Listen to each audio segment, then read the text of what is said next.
cantan los pájaros o llueve. 14:52, esto es Balada de un hombre que se cayó la boca, el Cuarteto Cedrón. Y un hombre se cayó la boca. Hablando de los que se callan la boca, Sí, Tato. sí, sí, eso del 65. Los ricos cada Tiene vez 60 años entonces. Sí, sus armas cada con vez Gelman. más grandes. La música también es rara. Ta, ta, ta, ta, ta, ta, ta. ¿Cómo saludaba Juan Gelman? Para, pa, pa, pa, pa, pa. ¿Qué decía Juan Gelman como contraseña de saludo? Como andamios. ¿Cómo andamios? ¿Cómo andamio? Andamios. Andamios. Eh, ¿Y la música acá era? ¿Decís? Mía. ¿Pero cómo era? Pa, pa, pa, pa, pa, pa, pa, pa, pa. Picante. El sol sale todos los días. A la mano que llueve. No, acá. El sol sale todos los días. Cantan los pájaros o llueve. Alguien muere, alguien nace, alguien sufre.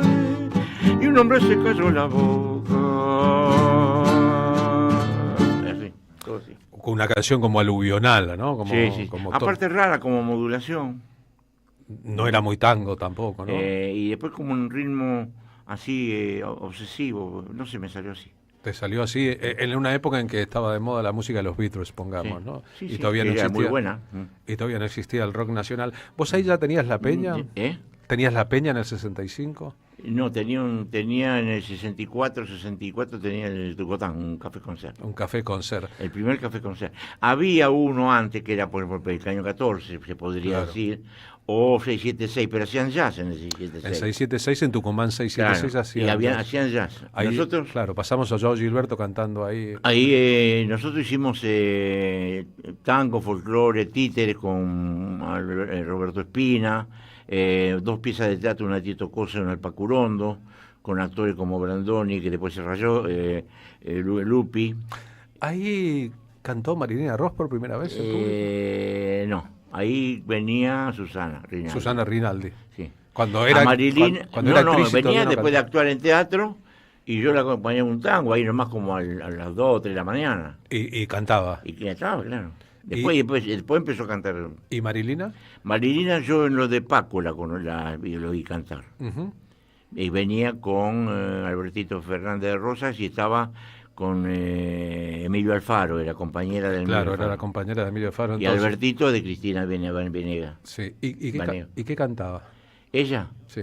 cantaba un tango callejón, callejón, lejano, lejano. Íbamos perdidos de la mano bajo un cielo de verano, soñando en vano un farol, un portón igual que en un tango y los dos perdidos de la mano y este cielo de verano que partió. Qué preciosura. En un esfuerzo de producción tenemos 2 hinchas de Platense en un mismo estudio. No me digas, ¿vos también? No, Ah, el Tata pibe, Cedrón, y- vos sos el Y está el pibe, el Uli, el hijo de Ale. Ulises, claro. Claro. ¿Vos lo reclutaste? ¿Vos lo hiciste hincha? No, yo me fortalecí con él, porque vos imaginate, yo hace 86 años que quiero salir campeón y no pude. El pibe tiene Pará, tenés 85 todavía. ¿Cómo 85, la semana que viene cumplo 86. Pero desde los 0 días querés ser hincha. Y todos eran de Platense, Tenés 84 años, ponele. de hincha.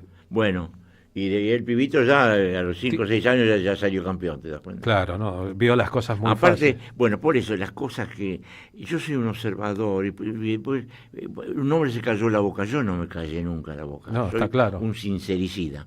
Bueno, ya vendieron a los 2 técnicos que sacaron campeón. Ya se fueron los 2 técnicos, en realidad. Ya, se fueron que a tomar Coca-Cola, pues, se fueron. Tendrán un negocio de por Y medio. no, pero mira, mi hermano Osvaldo, arquitecto, no sé si lo Sí, Osvaldo, claro, sí. el Cholo, que hizo la Comisión de la Vivienda, el plan arraigo. El plan arraigo era que el Estado le daba tierra al lado de la vía y hacía barrios con cosas para cuidar a los chicos, una escuelita, una fábrica, que se queden, que se arraiguen en la tierra. Ese hermano mío decía, bueno, ¿cómo las casitas, cómo las hice? Y hay que hacerlas con calefacción que no sea sofisticada, por el placer, para tener un lugar agradable donde vivir. ¿Y por qué no se puede hacer? Por el mercado, por el mercado. Y esto del fútbol es por el mercado. Es el mercado, sí. Entonces, eso es. Los mercados mandan. Alejandro Covelo, buenas tardes. Gracias por venir a la radio. No, gracias a vos, Carlos. Un lujo acá. Escucharlo escuchando al Tata. ¿No? Tata. Al Tata que no se calla, no se silencia y lleva toda una vida haciéndolo. ¿Sos aviador militar? Sí. Fuiste aviador militar, estás retirado. Te desempeñás como piloto de línea aérea. Escribiste un libro sobre las batallas. ¿Cómo fue la batalla o el bombardeo sobre Buenos Aires hace 70 años? Bueno, cruel, para empezar. Fue cruel, hecho único en la historia de todos los pueblos, porque uno dice, sí, bombardeos hubo, Guernica, Hiroshima, Nagasaki, hoy Gaza. Pero están dentro de una guerra civil, ¿no? Acá era un día normal. Y no solo era un día normal, sino que aprovecharon como excusa, ¿no?, que iba a haber un desfile aéreo para provocar mayor caos. O sea, la gente ese jueves salió a ver el desfile la aéreo. prensa del 16 de junio anunciaba que iban a arrojar flores. Estaba en toda la prensa y habían ido micros escolares. O sea que el centro neurálgico de la ciudad todavía iba a estar más poblado. Pero no les importó, porque ese era el blanco. El blanco eran los ciudadanos que estaban abajo, no importa quién. Es un bombardeo de una ciudad abierta, ¿no? ¿Qué quiere decir? En la guerra, una ciudad abierta quiere decir que está próximo el invasor, no va a haber resistencia, es una ciudad abierta, avanza. Porque la gente está indefensa. Vos que sos piloto, hay una cosa del honor militar, digamos, los pilotos argentinos que combatieron en la guerra de Malvinas, combatían contra una fuerza real, podían ser derribados, fueron derribados, en otros casos impactaron ellos al enemigo, o lo que fuese, pero para el honor de un militar, de un piloto militar, bombardear una población civil, una casa rosada, una plaza llena de personas comunes y silvestres, ¿cómo lo lidia después con su propia conciencia? Bueno, yo creo que tiene que poner una excusa para empezar, ¿no? La libertad o la libertadora, Cristo Benzo, la fuerza del Cristo cielo. Benzo, sí. Tiene que poner primero algo por encima, ¿no? Y después está el odio, ¿no? El odio va en la misma línea cuando dicen Argentina lo peor que tiene son los argentinos, por eso los matamos. Va en la misma línea. Porque muchos de los que intervinieron fueron figuras descollantes luego en la política argentina, incluso familiares de presidentes, etcétera, etcétera. Los que participaron del bombardeo, y tenés Claro, a Zabal Ortiz. Zabal Ortiz, claro. Estaba arriba de un avión Zabal Ortiz. El comodoro Basilio Pertiné, después suegro de Fernando de la Rúa. Sí.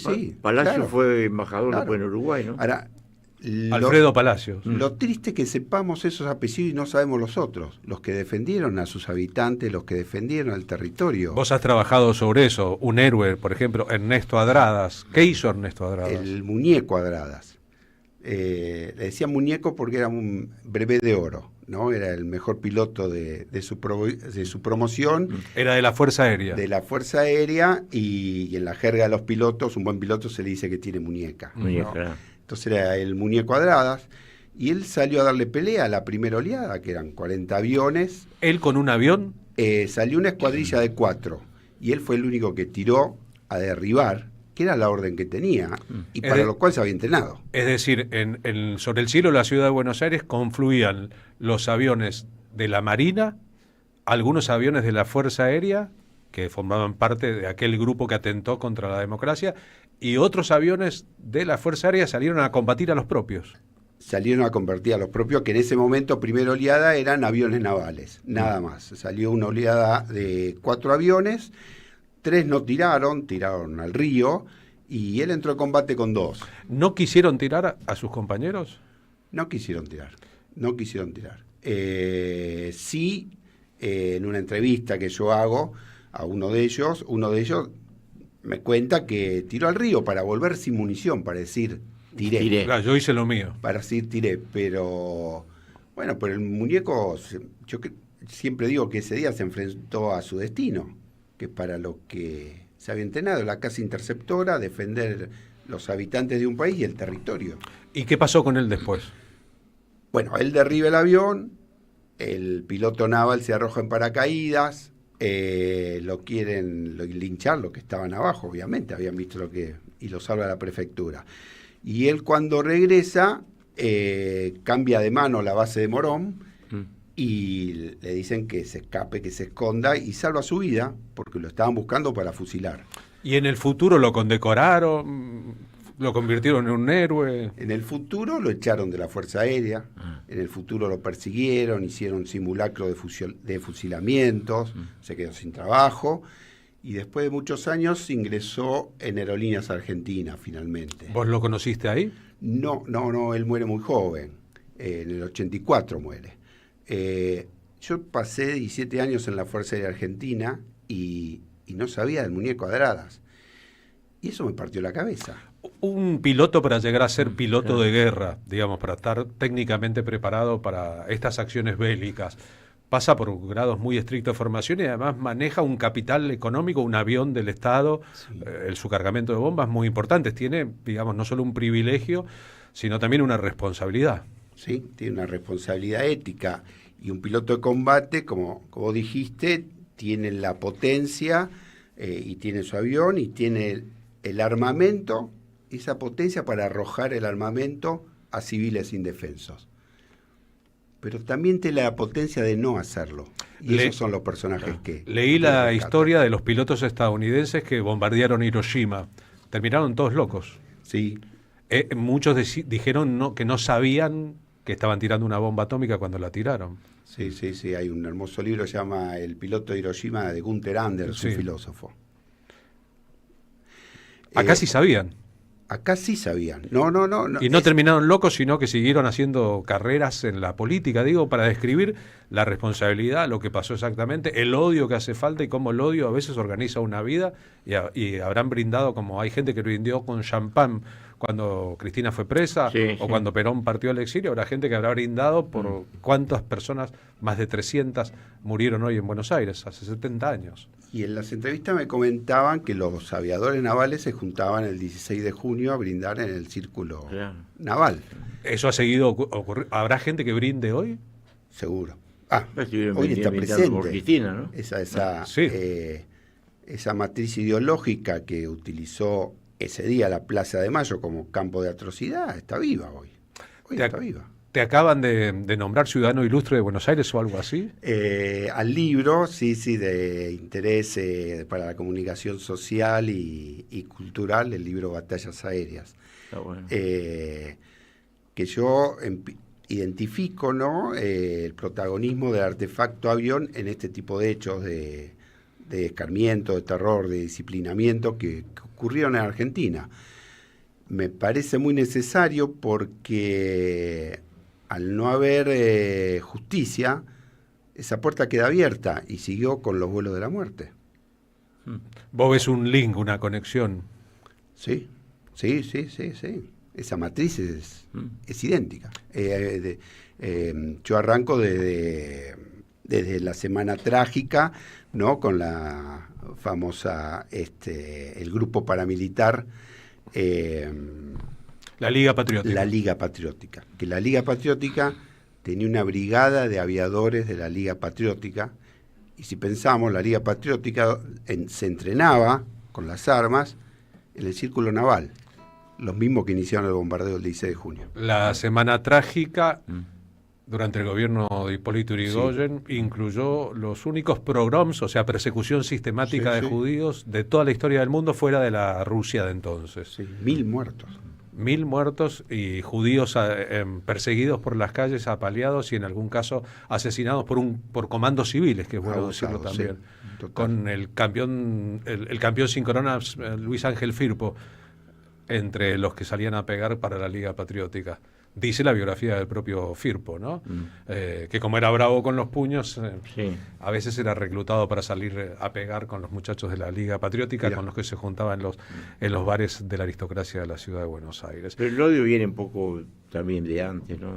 El odio viene desde siempre. Chacho, Podemos suponer que desde siempre. Y lo de Chacho fue odio, ¿no? Y los muchachos que lo mandaron a Mandarla a Mariano Moreno de viaje a Inglaterra en a barrer 1811. la plaza a la mujer, ¿viste? Cortar una oreja. Y viene de muy lejos. Esos son dos proyectos diferentes, ¿no? Que vienen desde siempre, es Desde bueno siempre, decirle. La sí. grieta no empezó cuando Jorge Lanata habló de ella Claro. por televisión durante el gobierno de Cristina Claro. Fernández de Kirchner, sino que es una grieta histórica, como estamos demostrando además con hechos. ¿Le sumamos una canción tuya en vivo a este programa especial 1508 ahora, señor Tata Cedrón? Pero yo estoy haciendo canciones mansas, ¿sabes? Bueno, Hice uno últimamente sobre un poema de Juan Ramón Jiménez, que fue el autor de Platero y yo. Platero y yo. La mandó mi hermanita y se llama Balada de la Mañana de la Cruz. Voy a contar antes tus próximas actuaciones, Tata. El Tata Cedrón con Naides más que Naides se presenta en Hasta Trilce, más a 177, este jueves 19 de junio. Es un espectáculo con Rafa Urreta Vizcaya. Entradas en ventas en alternativateatral.com. Y el miércoles 9 de julio, una nueva edición de Una Juntada. El Tata Cedrón y Mauricio Cartún en el Galpón de Catalinas a las 8 de la noche. El Galpón de Catalinas queda en La Boca, Benito Pérez Galdés 93, también están en venta las entradas en Alternativa Teatral. Si lo encontramos a Cartoon, lo ponemos al aire también. Sí. Pero ahora cantás a Juan Ramón Jiménez, sí, Premio Naides Nobel más de que Naides Literatura. ¿Sabés quién decía eso? Nadie es más que Naides. ¿Quién decía eso? Artigas. José Gervasio Artigas. Naides es más que Naides. Naides más que Naides. Así que bueno, esto de la balada de la Mañana de la Cruz es la primer flor que sale en primavera en el campo. Y hizo ese poema.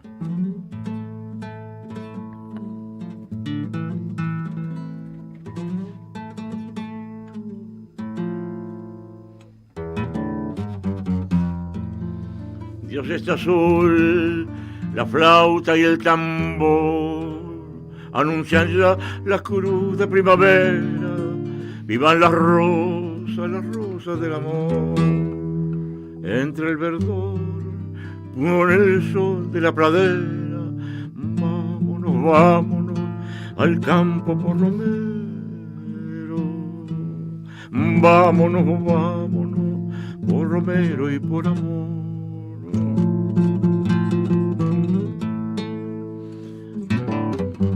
Si yo le digo no quieres que te quiera, responderá radiante de pasión. Cuando florezca la cruz de primavera, yo te querré con todo el corazón. Vámonos al campo por Romero. Vámonos por Romero y por amor. Florecerá la cruz de primavera, yo te diré, ya floreció la cruz. Responderá, tú quieres que te quiera, y la mañana se llenará de luz. Vámonos al campo por Romero. Vámonos por Romero y por amor.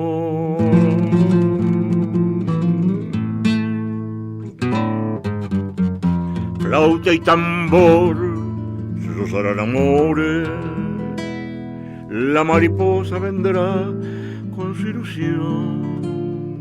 Ella será la virgen de las flores y me querrá con todo el corazón.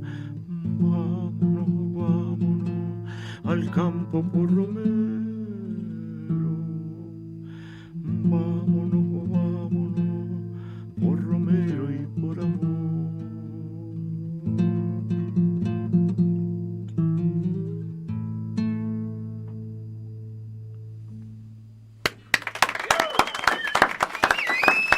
Es lindo ir a amarse entre un campo de romero.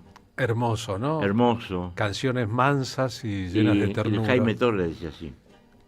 Yo hago canciones mansas. Y eso de amarse entre un campo de romero, ¿no? con ese aroma tan especial, tan particular, ¿no? Y para la gente que busca la calma y el equilibrio en medio del desastre y de la tormenta, vos que ahora usan mucho la palabra resiliencia, a mí no me gusta mucho, me gusta la palabra resistencia. Sí. Me parece una palabra socialdemócrata, resiliencia, y resistencia me parece una palabra revolucionaria. Vos has sufrido muchísimas pérdidas en la vida, incluyendo el asesinato de tu hermano Jorge en una comisaría de París durante la dictadura militar. La comisaría central, sí. ¿Cómo se supera, cómo se vive, cómo se endulza la propia existencia después de experiencias tan amargas? Primero, sabiendo que fue un asesinato, ¿no? Que no fue un suicidio. Y que los responsables es el imperialismo yanqui y los del poder económico del mundo. Y después tratando de no... Yo estaba muy mal hasta que mi hijo Román, que cumplió casualmente hoy años, me pegó en el lomo así. Y ahí reaccioné. Te pegó en el lomo diciéndote... Dale, vamos. Vamos. La vida sigue. Claro. Entonces, ¿Eso fue entonces? Sí, fue ahí en ese momento. A la semana, ¿no? Pero bueno, fue una cosa terrible porque ahí estuvo metido Montero Ruiz, por ejemplo, que era el suegro de mi hermano, que fue el que estaba secuestrado. El ex suegro de tu hermano, que había sido el intendente de Capital Federal durante la dictadura de la Nuce. Que fue presidente del Banco Municipal, que fue el que modificó todo. Y mi hermano estaba casado con la hija, con Marta Montero. Sí. Y él, cuando sale, dice que estuvo en un cuartel francés, que vio una bandera francesa.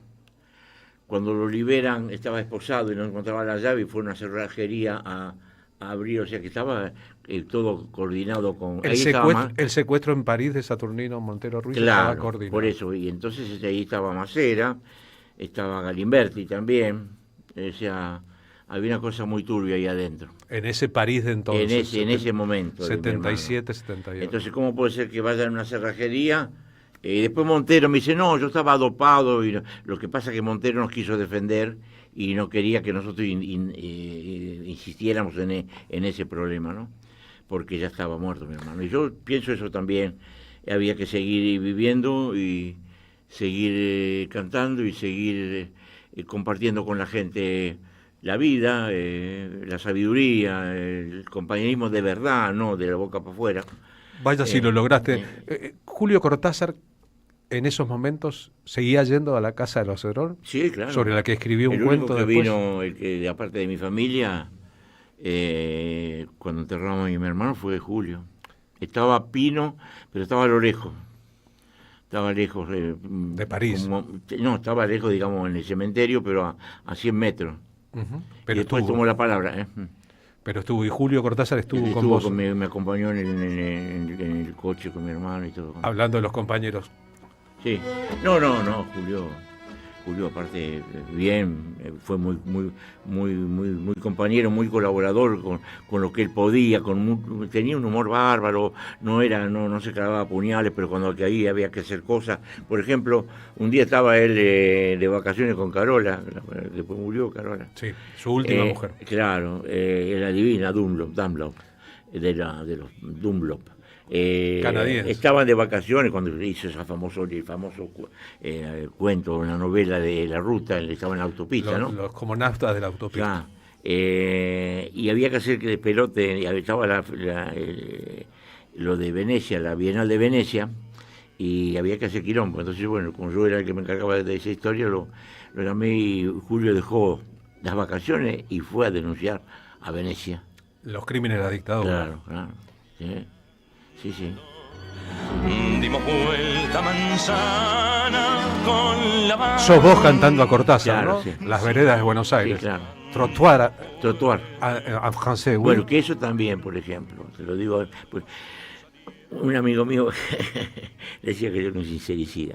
El trottoir de Buenos Aires era del grupo el comando que estaba militar de la Marina. ¿A vos te parece un tipo? El boliche llamado el Trottoir de Buenos Aires tenía a 2 cuadras del centro Pompidou, en pleno centro pliego del mundo. Traía gente de Buenos Aires y todo, era chiquito como esto. El dueño era Cantón, que laburaba en la biblioteca de la UNESCO, no tenía guita como para Pero el público y los artistas que cantaban ahí no sabían. Y yo pienso que algunos sabían. Algunos se habría dado Bueno, cuenta. por ejemplo, aparece Cortázar el primer día de la inauguración. Yo no pensé nunca ahí. El nombre es que por el disco que hicimos con Julio. Claro. Y entonces me hacían correr la bolilla de que yo era el dueño, Julio también. ¿Entendés? Y sale el día de la inauguración, en el diario acá, Julio Cortázar, los argentinos unidos en París, brindando. Y ahí estaba el Tato Bores, ahora dicho, el coronel Espingarda, y al lado de Cortázar, y Cortázar no sabía un pepino. ¿Te das Claro, cuenta? bueno, suele ocurrir. Entonces, ¿no? o sea, eso era del centro piloto.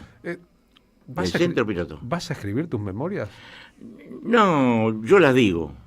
El que quiera que escuche, que escuche. Vamos a Como hablar, decía vamos a hablar Perón. con Alex Wegen que ponga No, yo alguien a hablo. escuchar. Hay que escribir tus memorias, Tata. De las memorias completas. Sí, sí. Pero bueno, tengo muchas de esas, sí. Sí, son centenares de miles. 15 y 18, escuchen el lujo de nuestro programa hoy, ¿no?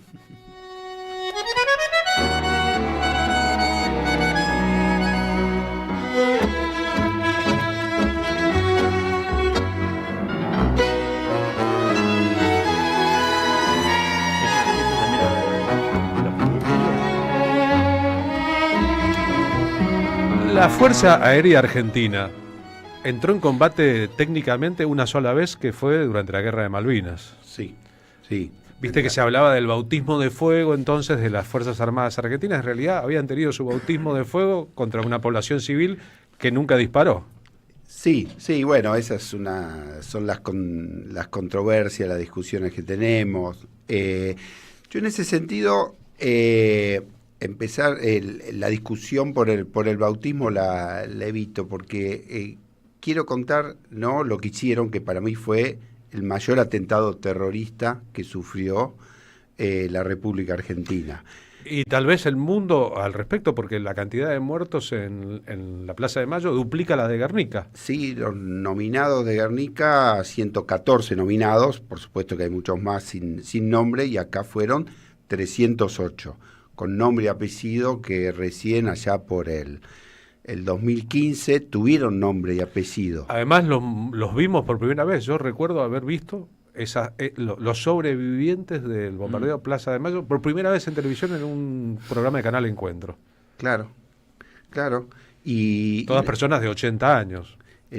También ese 16 de junio murieron granaderos, que la última vez que habían tenido baja fue en la Guerra de la Independencia. Claro. Y no conocemos los nombres de los granaderos, ¿no? Ahí le dieron, ¿no?, una medalla de honor como granadero al... Sí, al monigote. Sí. Estamos... Claro. Está estallado, ¿no?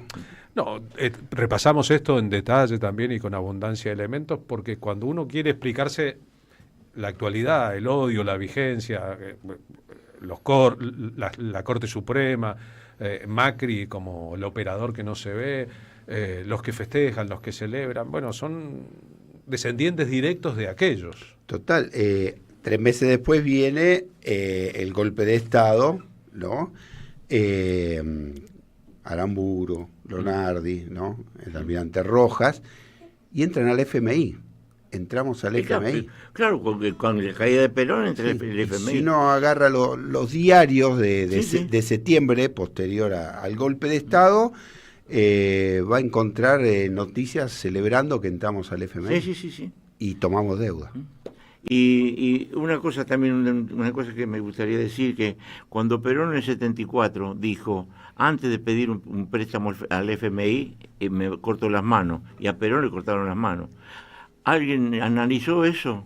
¿Se escribió algo? ¿Se buscó dónde está, por qué le cortaron las manos a Perón? En la década siguiente, a su cadáver enterrado en el cementerio de Recoleta, claro, le cortaron claro, las manos. Claro. Y él dijo, antes de pedir plata al Fondo Monetario, me corto las manos. Los expertos ¿Del odio? ¿Hablas de odio?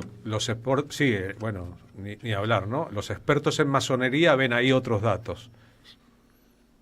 Sí, claro, yo también. Mi abuela era tuerta, ¿viste? Sí, y andaba bien ahí. Y por la vida. hacía unos gnocchi que ni te cuento. ¿Y la extrañás esos ñoquis? Sí, a la abuela también. Que ni Pero a esa abuela no. La abuela que decía disparates, no. Por suerte, ¿no? Claro. Che, el Tata Cedrón, lo reitero, este jueves 19 de junio, en Hasta Trilce con Naides es más que Naides, una frase del general de los Pueblos Libres de Artigas con Rafa Urresta Vizcaya de compañero de escenario, y el miércoles 9 de julio con Mauricio Cartún. ¿Qué hacen en las juntadas con Mauricio Cartún? Cada uno habla de lo que quiere. Casualmente hay un doble, como ahora, por ejemplo, Naides es más que Naides. Siempre hay un mensaje, ¿no? La juntada es que nos juntemos, porque estábamos hablando hace un ratito, fuera de micrófono, de que nos tenemos que juntar, ¿te das cuenta? El nombre de la juntada es eso, juntarse. Y no, él lee algunos textos muy buenos de él, yo canto algunas canciones echándola, él cuenta un poco cómo conoció el cuarteto, casualmente en Gotán, en el 64, que yo saqué el primer disco que se hizo aquí, Autogestión, lo hice yo con el disco Madrugada, con Juan Gelman, y fue el primer disco de poesía y música. A mí me dieron cuadros los pintores, Laxeiro, Castañino, Presas, pesadísimo, que yo andaba mucho en esa banda por mi hermano Alberto. Tapa blanco y negro, ¿no? Policastro, ¿entendés? Alonso, entonces digamos esa banda. Y con ese dinero pagué una banda sonora. También te cuento la verdad, es lindo las historias, te las cuento, no las escribo. Yo era amigo de unos dos atorrantes que pirateaban discos. Morir en Madrid, viste las canciones españolas, y lo vendían en el bar en el Cine Lorraine, que al lado había un diariero Sidera, y ese vendía esos discos truchos, viste. Y entonces yo a la mañana iba con estos amigos míos, los acompañaba, yo nada. Iban a la fábrica donde precisaban los discos. Entonces, viste, 2 más 2 son 4, dijo, yo hago una banda, la traigo acá, y hice una banda, pedí plata prestada, me vendí los cuadros, y fui a Fonal, que es la calle Santa Fe, y con Juan Gelman grabamos en una tarde todo, los poemas y las canciones. Y ya hicimos el disco, ¿te das cuenta? No existía la experiencia independiente. No. Buscarlo. Aparece después como Manal o como un grupo rockero. En el 64 yo hice eso. El disco salió. Bueno, Cartoon, que era fanático, porque venía siempre, porque andaba con unas chicas, es menor, 5 o 6 años que yo. Claro. Tenía 18 años.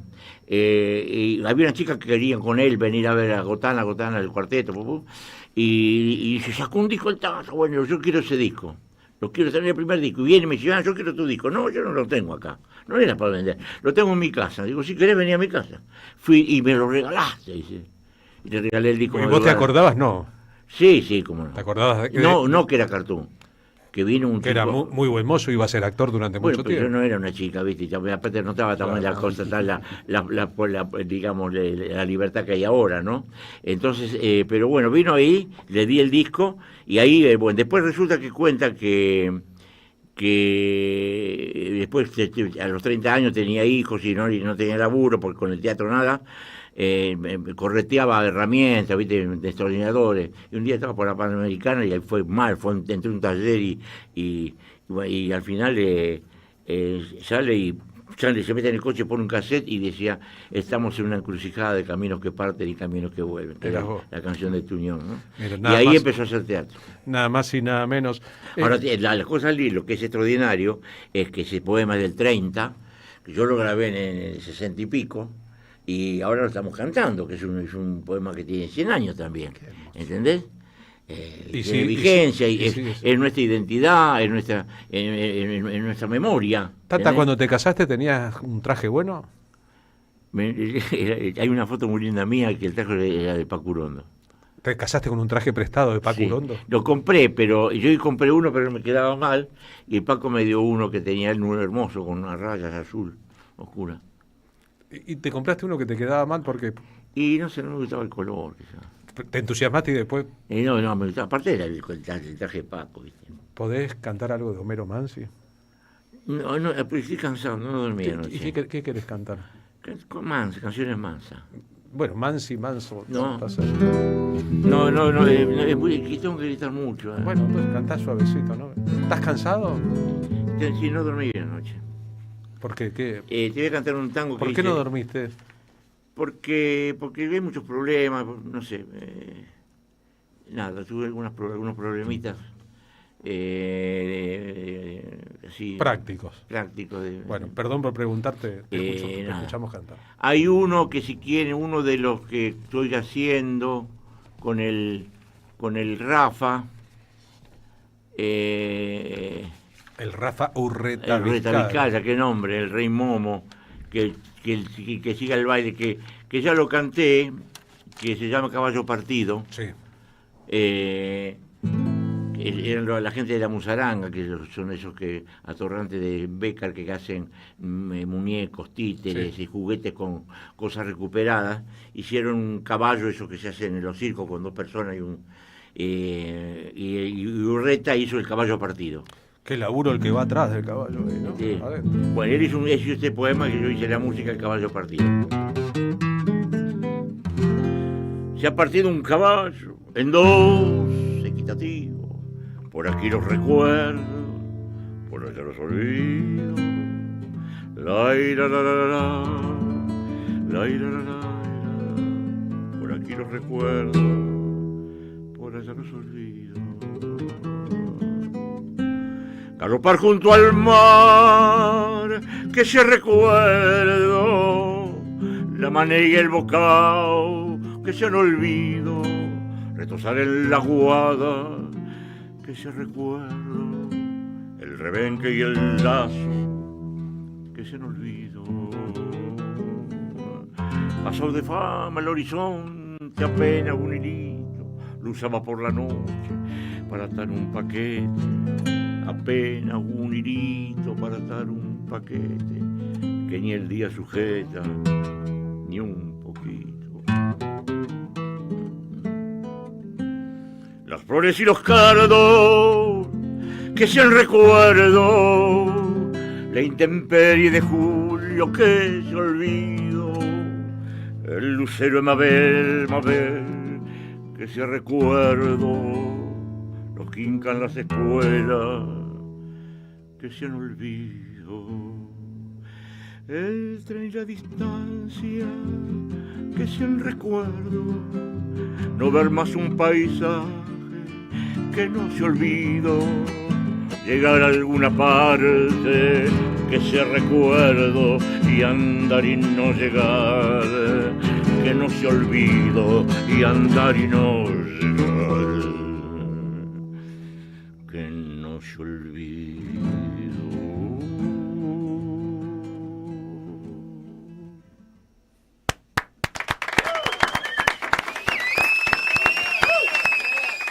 Viste que a un tipo como vos nadie le puede dar consejos en la vida, pero un amigo mío que es baterista de rock y tiene tu edad, o fue baterista, no lo sé, dice que a veces él cuando no puede dormir piensa que Paul McCartney en algún lugar del mundo tampoco puede dormir y que si Paul McCartney no puede dormir y él tampoco, en algo se parecen y que para tranquilizarse Paul McCartney debe pensar, hice algunas buenas canciones, ¿no? En mi vida me debería dormir tranquilo. Cuando vos no te puedas dormir, pensá en las canciones que hiciste. Sí, claro. Pensá en los discos que grabaste, en los poetas que difundiste. Claro, mucho, sí. En los que te queremos y a lo mejor ahí tranquilamente Mucho. te vas Ahora a poder tengo dormir. un poeta amigo del barrio, también Rafa de apellido, en vez de Rafa, Rafael. Que te tira poemas por debajo de la puerta. El que me tira por debajo de la puerta. Y un día me tira un poema ahí, y dice, yo no te conozco, recién llego al barrio, qué sé yo, y te quiero mucho, pero mirá, no sé si estudiarte o no, te dejo mi teléfono. Y me dejó el poema. Y el otro día de la mañana me levanto y veo el poema y me gustó y me salió de un saquetón. Y lo grabé con el telefonito. Y agarré y tenía el teléfono y lo llamé sin decir nada. Y le puse la canción. No me hagas esto, por favor, que yo soy profesor y estoy dando examen, chicos. Tienen 10, váyanse todos. Perdón, ¿atendió en clase? ¿Estaba dando clases? ¿Y escuchó con sus alumnos? Sí, claro. Qué lujo, ¿no? ¿Qué te parece? Y se llama Calle Indio, que es la calle una que está en la esquina de mi casa. En Boedo. En Villa del Parque, ¿cómo se llama la calle? El Pidio González, antes se llamaba Calle Indio, qué lindo nombre. ¿Por qué le habrán cambiado el nombre, no? Sí. Bueno, y entonces yo hice la canción y te la canto ahora. Dale. Uli, vení. En la calle Indio de mi barrio Naja, veo como el tiempo queda en su lugar. un perfecto instante, su precisa espera, y una primavera lisa para armar. Dos jilgueros llueven junto a la calzada, giran como flores en un manantial, y una bicicleta silba comparsita a la tardecita que se ve y se va. Y entre Bella y Indio, donde nacen tango, se escuchan las voces de Homero y Tuñón. Si hasta en el pasaje de la puñalada las canciones brillan donde el sol murió. Y los lunes vuelcan, los domingos nacen, todo vuelve siempre a un sitio anterior, dice el Colorado mientras se dibuja. Fue hace tanto tiempo que nunca pasó. Y una noche gris, fruto del azar, me alejé y me fui, me sentí de más. Una luz prendí y así la dejé. Y hoy te diré igual como aquella vez. Lo que no besé, lo que vi pasar, lo que prometí ya no importa más. Brota todo igual, lo que tanto amé, que lo que perdí nunca lo soñé.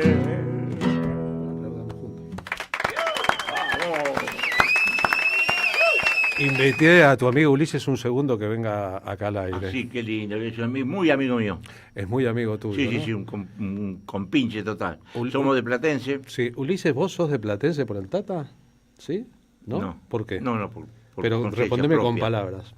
Nací en Florida. Porque naciste en Florida. Muy bien, por, viste. por eso está muy bien. Pero te regaló una camiseta, del el Tata, me barrio. parece, ¿no? Es así. Sabés que Ulises nos escucha en radio desde que era un niño, por su mamá, ¿no? Por Cecilia Zavala, ¿sí o no? Sí. ¿Te acordás o no? Así que está acá en la radio de visita con nosotros. Sí. Algún día podemos hacer una canción juntos. Por ejemplo, ¿una infantil o una para grande? No, cualquiera, no, una que pueda cantar él bien, así que Sí, sea mansa. Ya canta Ulises, Sí, ¿no? seguramente, sí. ¿Cantás, Ulises? ¿Vas a grabar una canción con el Tata? Y sí, Bueno, si es así, la vienen a estrenar acá a la radio. sí, por supuesto. Gracias, Vamos Uli. allá. Vamos Gracias, a ponernos en órbita. Chau. Es tu amigo, de Sí, verdad, mi amigo, ¿no? sí, lo ¿Y quiero. de qué Es un hablan? pibe bárbaro, te ¿Y lo qué juro. hablan? Es divino.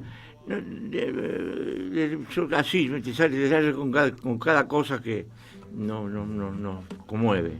De títulos del fútbol argentino, pueden No, hablar, por en ejemplo, general, de las calles, de los próceres, por ejemplo, quién era Belgrano, quién era el otro, porque Sarmiento, vamos por la calle Sarmiento, ¿quién era Sarmiento? Así, Antes iba por la calle Cangallo, ahora vas por la calle Perón. Claro. claro. Bueno, pues Somos